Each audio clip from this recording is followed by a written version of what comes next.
आज संसद में पीएम मोदी ने पूरी दुनिया को संदेश दिया है दर्शकों। आज संसद से उन्होंने बताया मिडिल ईस्ट में हालात चिंताजनक हैं। ऐसे में संसद से एक मत की आवाज उठी है और दुनिया में यह जानी चाहिए। पीएम मोदी ने कहा, जब से युद्ध शुरू हुआ है भारत चिंता जाहिर कर रहा है, साथ ही प्रभावित क्षेत्रों में भारतीयों को मदद भी दी जा रही है। पीएम मोदी ने कहा, कई देशों के राष्ट्राध्यक्षों से उन्होंने बात की, 2 राउंड फोन पर बात कर शांति की अपील की।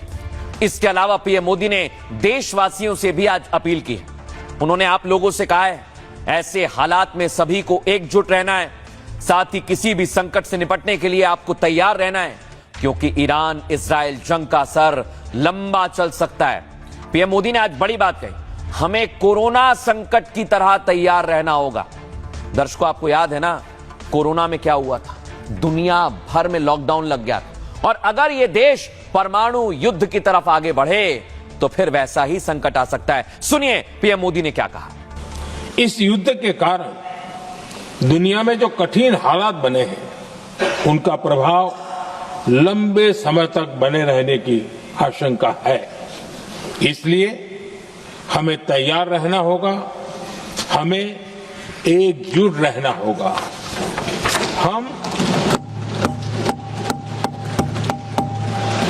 कोरोना के समय भी एकजुटता से ऐसी चुनौतियों का सामना कर चुके हैं। अब हमें फिर से उसी तरह तैयार रहने की आवश्यकता है।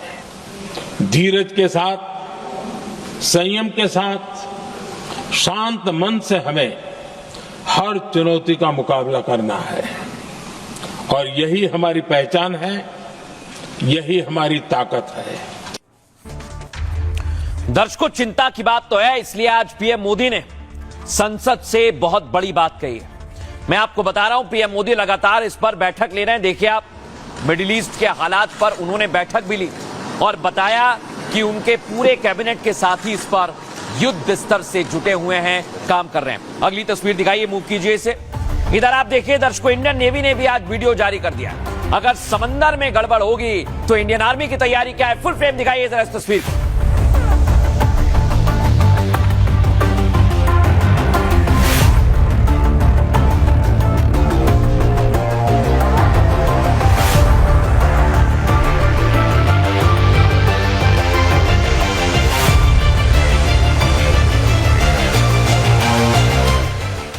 देखा दर्शकों, अगर समंदर में जंग चल रही है तो भारत की नेवी भी तैयार है और यह तस्वीर दुनिया को देख लेनी चाहिए। लेकिन इधर क्या हो रहा है दर्शकों? इधर IRGC ने कह दिया कि हम पीछे नहीं हटेंगे। डोनाल्ड ट्रंप ने 5 दिन की मोहलत दी और आज इस ईरान ने यह वीडियो जारी कर दिया।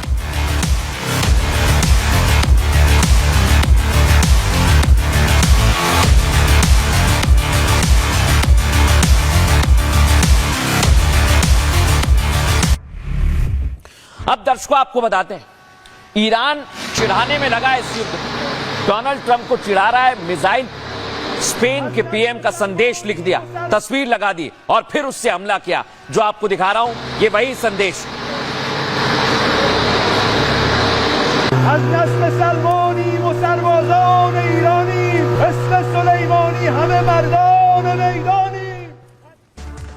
बड़ी बात क्या है दर्शकों?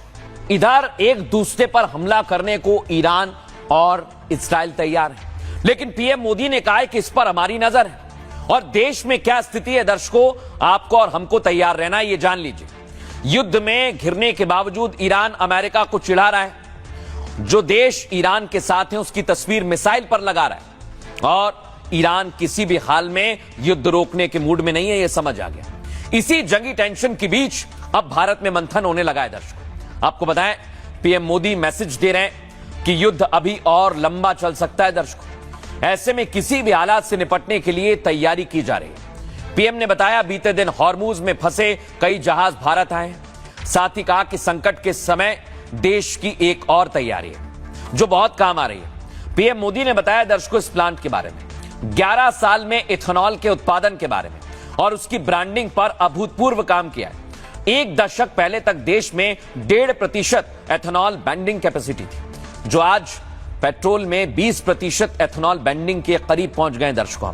और इसकी वजह से प्रतिवर्ष 4.5 करोड़ बैरल कम ऑयल इंपोर्ट किया जा रहा है। बीते 11 सालों में अपनी एनर्जी इंपोर्ट का डाइवर्सिफिकेशन भी किया गया है दर्शकों।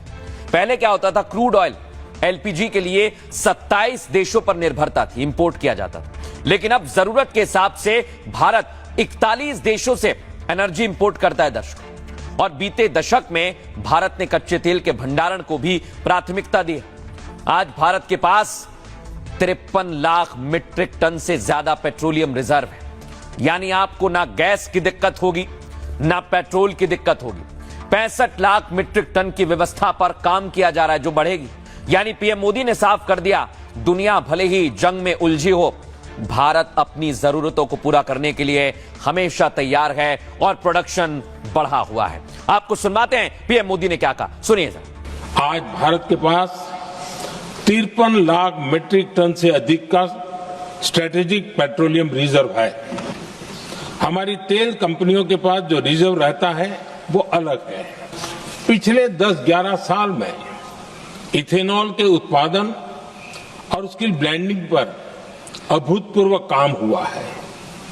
एक दशक पहले तक देश में सिर्फ 1-1.5% इथेनॉल ब्लेंडिंग कैपेसिटी थी। आज हम पेट्रोल में 20% इथेनॉल ब्लेंडिंग के करीब पहुंच रहे हैं। इसके कारण प्रति वर्ष करीब 4.5 करोड़ बैरल कम ऑयल इंपोर्ट करना पड़ रहा है।